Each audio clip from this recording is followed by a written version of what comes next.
कितना बड़ा प्यार है। प्रभु का प्यार अनुभव किया हुआ लोग हैं मसीह लोग। कलवरी सूली का उस महान प्रेम को जिसने जाना चखा, वो कभी भी वो प्यार से अलग नहीं हो सकता। बहुत बड़ी बात है। गीत के द्वारा प्रभु का महिमा करने के लिए प्रभु ने कृपा दिया। प्रभु की मेष में जाने से पहले थोड़ी वचन से ध्यान करेंगे। तो के आधार में हम पढ़ेंगे पहला यूहन्ना उसका दूसरा अध्याय का दूसरा वचन। पहला यूहन्ना उसका दूसरा अध्याय का दूसरा वचन। और वही हमारे पापों का प्रायश्चित है, और केवल हमारे ही नहीं वरन सारे जगत के पापों का भी। Praise Lord. प्रियो, कितना बड़ा अनोखा बात है। वही हमारा प्रायश्चित है। परमेश्वर ने मनुष्य को परमेश्वर की संगति में रहने के लिए बनाया, लेकिन हम देखते हैं कि मनुष्य पाप करके परमेश्वर की संगति से दूर हो गया। परमेश्वर की संगति से दूर हुआ मनुष्य को वापस प्रभु की संगति में लाने के लिए यहाँ पर एक प्रायश्चित का जरूरत था। हम देख रहे हैं कि मानव परमेश्वर के साथ का संगति में उस गिरावट को वापस सही करने के लिए एक प्रायश्चित बहुत अनिवार्य था।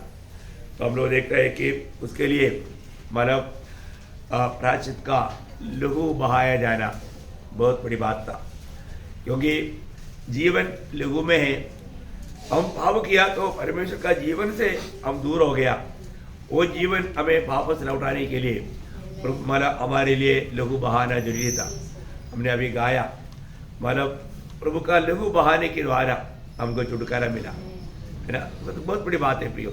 तो प्रभु का वचन कहता है कि जब लेवी व्यवस्था उसका 17 अध्याय उसका 11 वचन में हम पढ़ता है, वहाँ पर भी हम इस प्रायश्चित का लहू का बारे में देखता है। क्योंकि शरीर का प्राण तो लहू में रहता है। शरीर का प्राण तो लहू में रहता है। उसको मैंने तुम लोगों को वेदी पर चढ़ाने के लिए दिया है कि तुम्हारे प्राणों के लिए प्रायश्चित किया जाए। देखा, तुम्हारा प्राणों के लिए प्रायश्चित किया जाए।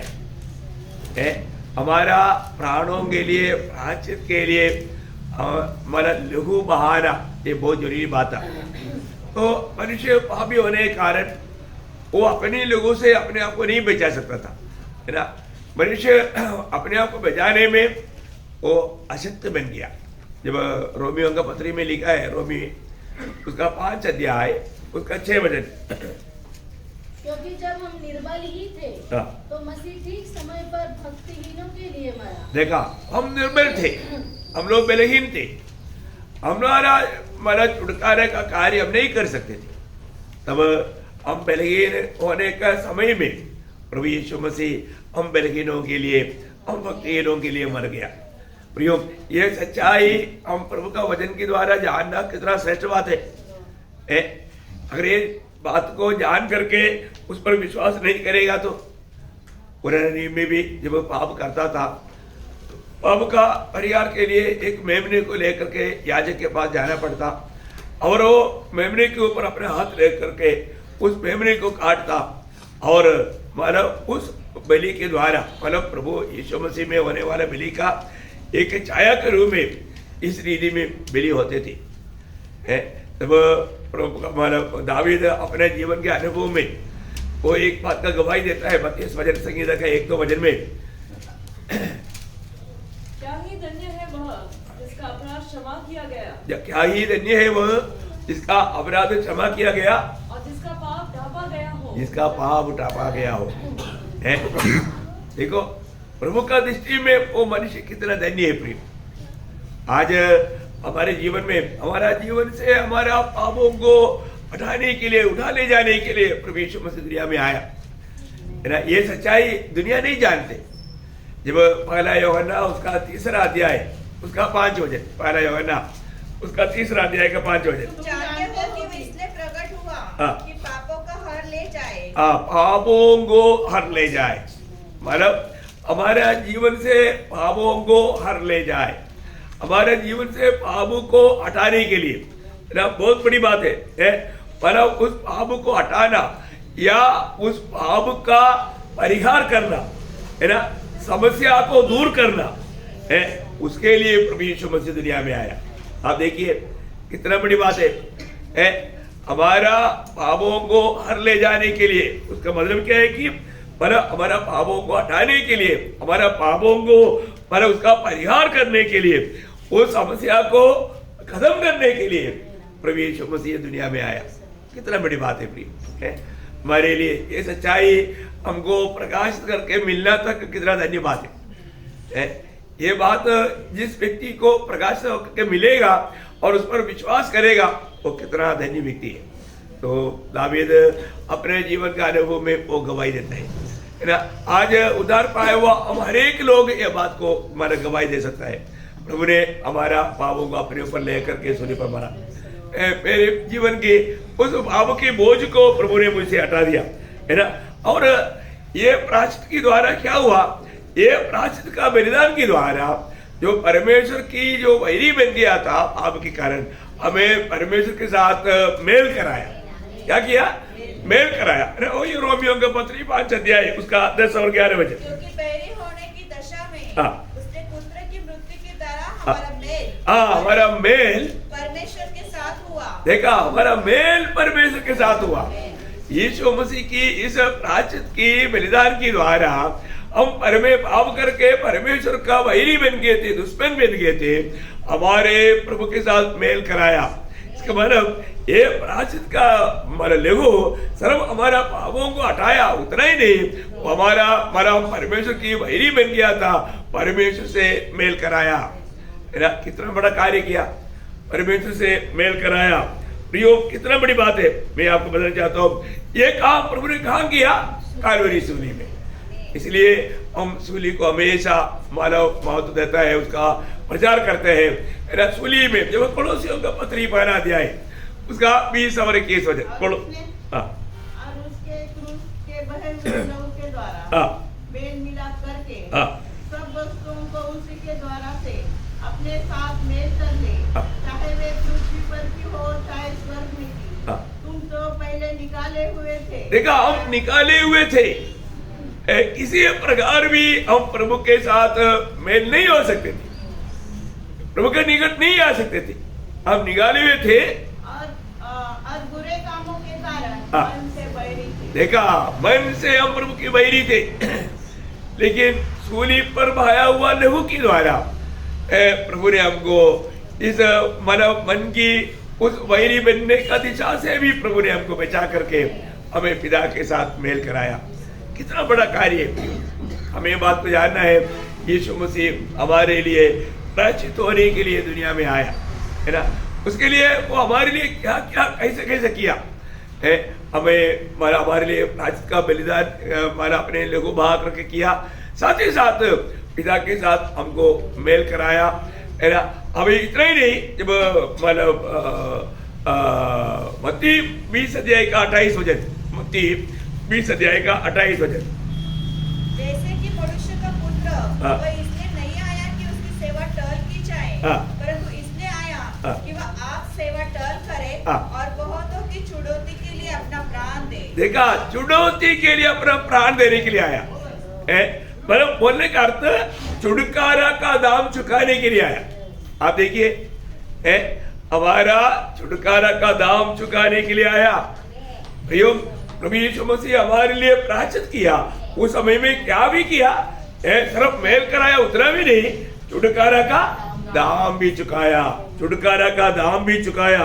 मैं आपको बताना चाहता हूँ, मतलब जिसको भी इस प्रकार का छुटकारा का दाम दिया करके जिसको भी प्रभु में अनुभव पाया, वे लोग पाप क्षमा भी पाया, वे लोग पाप क्षमा भी पाया। मैं आपको बताना चाहता हूँ, मतलब हम भेड़ों की बचाव के लिए स्वयं चरवाहा हमारे लिए प्रायश्चित का बलिदान हुआ।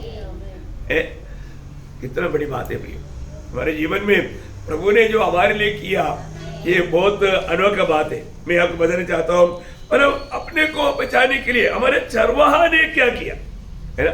वो जब यूहन्ना के सुसमाचार उसका 10 अध्याय का 11 वचन में प्रभु अपने बारे में हमारे लिए कार्य करने का वो कार्य जब बताता है, वो क्या बोलता है? अच्छा चरवाहा मैं हूँ। अच्छा चरवाहा मैं हूँ। अच्छा चरवाहा भेड़ों के लिए अपना प्राण देता देता है। देखा, अच्छा चरवाहा भेड़ों के लिए अपना जान देता है। कितना अनमोल बात है प्रियो, अच्छा चरवाहा भेड़ों के लिए अपना जान देता है।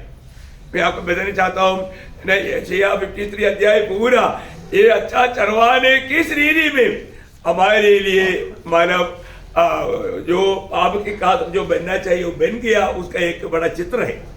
मैं अभी उस पर नहीं जा रहा हूँ, लेकिन आप लोग मतलब यशायाह 53 अध्याय कई बार पढ़ा और ध्यान किया है। आपको मालूम है हमारा ये अच्छा चरवाहा ने हमारे लिए क्या किया। प्रियो, कितना बड़ी बात है।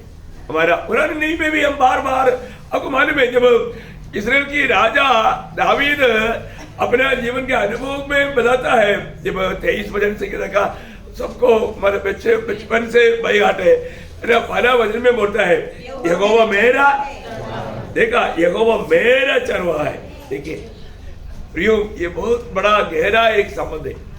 यहोवा मेरा चरवाहा है ना, तो प्रभु मेरा है व्यक्तिगत जीवन में, मेरा वो एक रिलेशन हम आत्मा में मतलब जान करके जीवन बिताएगा तो प्रभु के प्रति हमारा एक मतलब एक अटूट संबंध आ जाता है। ऐसा हम लोग मतलब समझना चाहिए। प्रभु मेरे लिए दुनिया में आया है ना, मेरे लिए अपने आप। अभी वही बात गलातियों 2:20 में आखिरी में प्रेरित पौलुस बोलता है ना, पौलुस भी बोलता है ना, इसने मुझसे प्रेम किया और मेरे लिए, देखा वहां पर भी वो एक व्यक्तिगत रीति में ले रहा है, मेरे लिए अपने आप को दिया। हाँ प्रियो, ये बात बहुत लोग नहीं समझता है ना। हमारे जीवन में पुराना नियम में भी पवित्र लोग ये बात को जानते थे है ना, कि प्रभु हमारा चरवाहा है, हम प्रभु की बेटे हैं है ना। आसा भी अपना भजन संगीता में 80 भजन संगीता उसका पहला भजन पढ़ना, हे इस्राएल के चरवाहे, हे इस्राएल के चरवाहे, किसको बोल रहा है? प्रभु को बोल रहा है ना।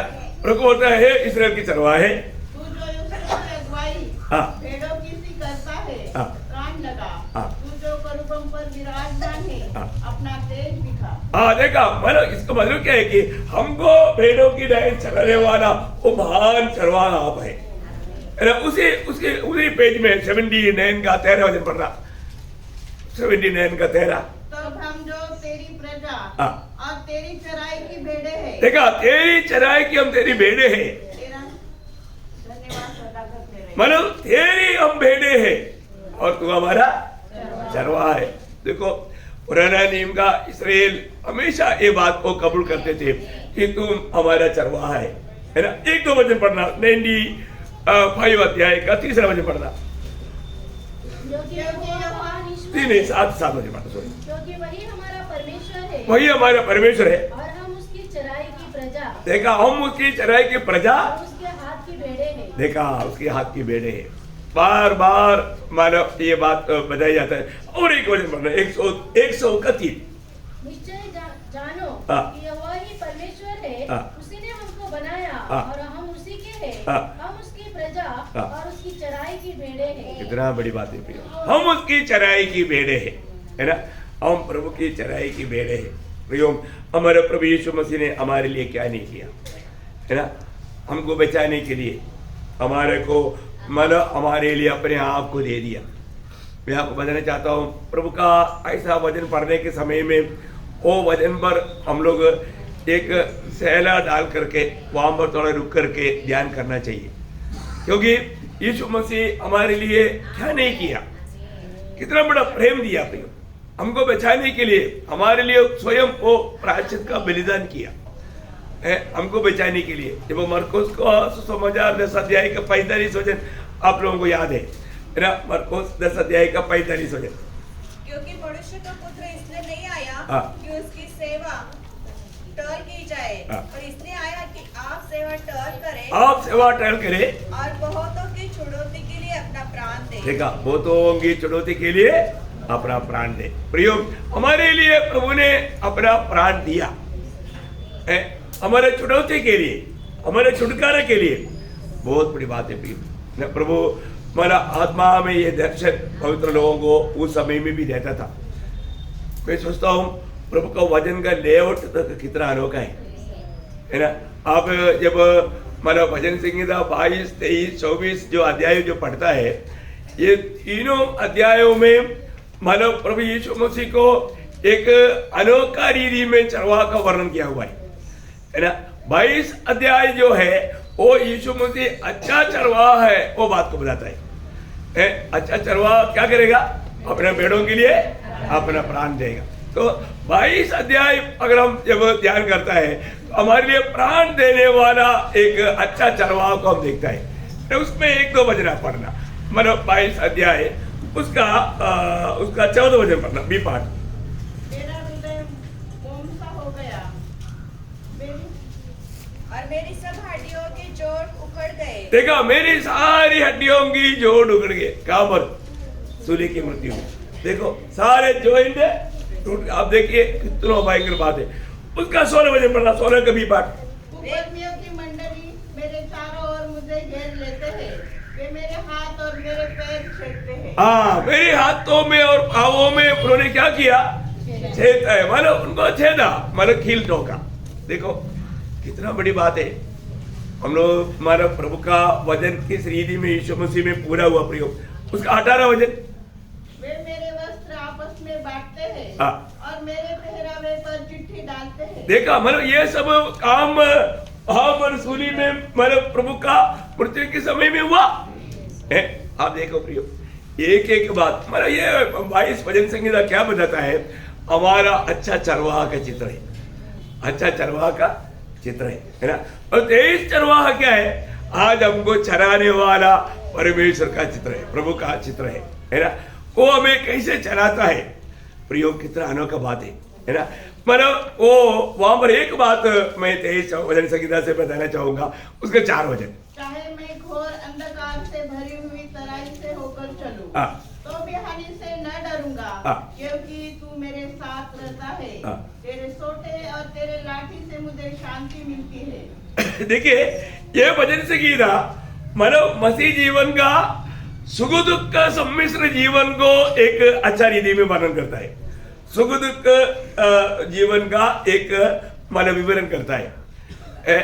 मतलब सुख बोलेगा तो ऊंचा पहाड़ की अवस्था, दुख बोलेगा तो नीचे तराई की अवस्था, मृत्यु की तराई है ना। कभी कभी बहुत आनंद में है ना। अभी हम शुरू से 1, 2, 3 वचन पढ़ेगा तो वो सुखों की पहाड़ में रहने वाला अवस्था है। 4 वचन तराई में रहने वाला अवस्था, 5 और 6 वचन वापस ऊंचे पहाड़ पर रहने वाला अवस्था। देखा कितना अनोखा मानो भजन संहिता कितना अनोखा रीति में प्रभु का आत्मा ने उसमें विराजा है, रच लिया है। आप जब पढ़ेगा तो कितना अनोखा बात है, बहुत ही अनमोल बात है। मैं आपको बताना चाहता हूँ उसका 6 वचन मतलब पढ़ना आखिरी में।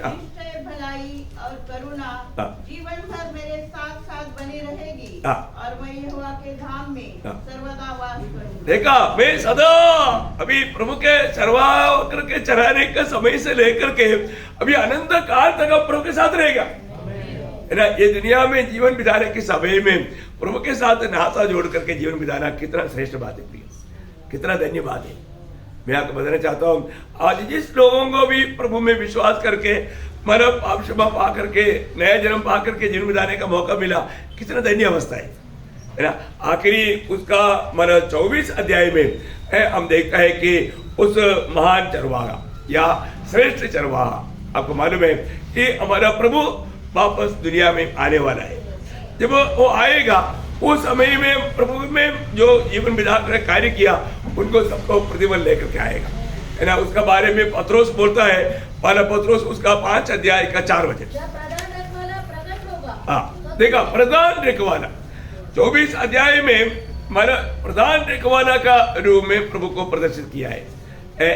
प्रियो, हमारा प्रधान रखवाला प्रभु यीशु मसीह जब प्रकट होगा तो तुम्हें महिमा का मुकुट दिया जाएगा। तुम्हें महिमा का मुकुट दिया जाएगा। बोलने का मतलब प्रभु उस समय में हमें हमारा प्रतिफल देने के लिए आ रहा है। कितना अनमोल बात है, कितना श्रेष्ठ बात है। मैं आपको बताना चाहता हूँ प्रियो, ये मसीह जीवन प्रभु ने हमारे लिए क्या नहीं किया। हमारा अच्छा चरवाहा होकर के आज भी हम उस चरवाहा की चराए के भेड़े हैं। प्रभु मुझको चरा रहा है, ये बात का हमारा समझ रख के जीवन बिताना कितना श्रेष्ठ बात है। प्रभु आज हमें सुबह जगाया तैयार होने के लिए मदद किया।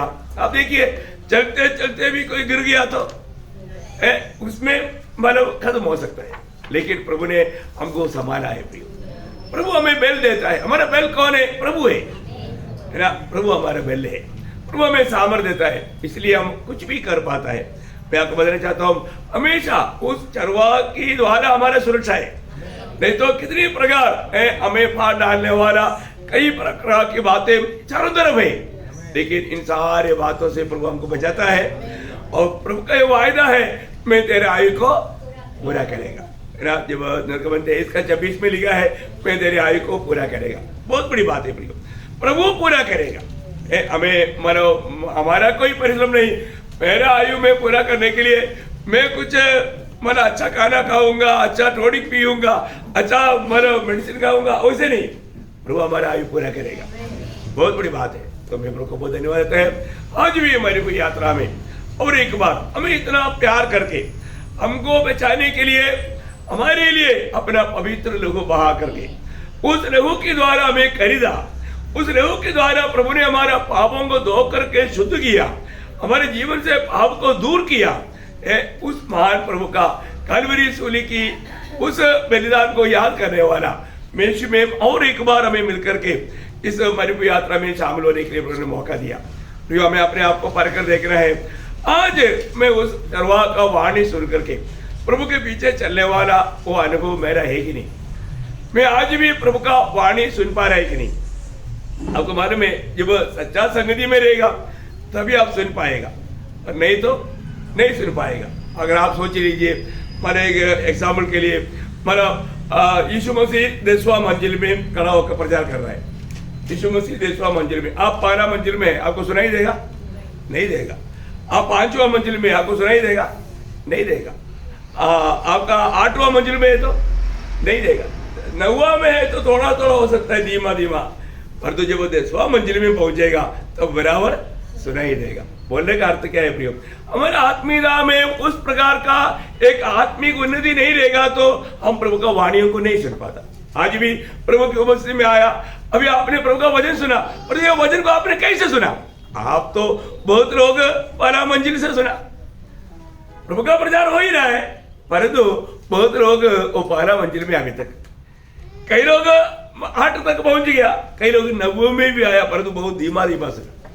परंतु प्रियो, जब वो 10वां में जब आएगा तब वो बराबर सुन पाएगा। आज बराबर सुनाई कि नहीं? आप परखो। इसका मतलब क्या है कि आप उस लेवल में प्रभु की उपस्थिति में आने के समय में कम से कम हम लोग ध्यान से सुनने की एक सच्चा तैयारी चाहिए। मैं इसलिए हमेशा पवित्र लोगों को बोलता हूँ, एक सही तैयारी के साथ अगर बैठेगा, बराबर आने वाला वचन को सही रीति में आपको सुन पाएगा, समझ पाएगा। कितने धन्यवाद है प्रियो, हमारे लिए, मेरे लिए आखिरी बूंद लहू तक बहा करके, मुझे प्यार करके, मानो इस दुनिया में आकर मेरा पाप का मजदूरी मृत्यु अपने ऊपर उड़ाकर मेरे जगह पर मेरे लिए मरा हुआ वो प्रभु यीशु मसीह का मृत्यु को याद करने वाला मेष में हम शामिल होने जा रहे हैं। हम लोग ये गवाही देता है, प्रभु यीशु आप मेरे लिए मरा, आपका पवित्र लहू मेरे लिए तोड़ा गया, आपका पवित्र लहू मेरे लिए बहाया गया। प्रभु यीशु, ये सच्चाई पर विश्वास करने के लिए आपने मुझे पर कृपा दिया, आप पर विश्वास करने के द्वारा मुझको नया जन्म मिला, मेरा उद्धार हुआ है। इसलिए प्रभु आज मैं मेरे लिए नहीं, मैं तेरे लिए जीता हूं। प्रियो, ये कितना धन्यवाद है ना, जो भी प्रभु ने मेरा अपना पवित्र लहू प्रायश्चित के लिए बहा करके उस लहू दे करके खरीदा हुआ लोग, उस लहू से धोया हुआ लोग, उनके एक बड़ा कर्तव्य है, वो प्रभु को हमेशा प्रभु मान करके अपने दिल में पवित्र करें, अपने जीवन में हमेशा वो प्रभु के लिए जीवन बिताए। प्रियो, हम अपने जीवन को पार कर देखो, आज मेरे जीवन प्रभु के लायक है क्या? मेरे जीवन प्रभु जैसे चाहता है उस मार्ग में है क्या? प्रभु का दिल को दुख देने वाला कोई भी बात मेरे जीवन में है क्या? ये बात को हमें पार कर देखना। आइए प्रियो, अपने आगे बंद करें, एक क्षण हम अपने आप को जांचे, अपने आप को परखें।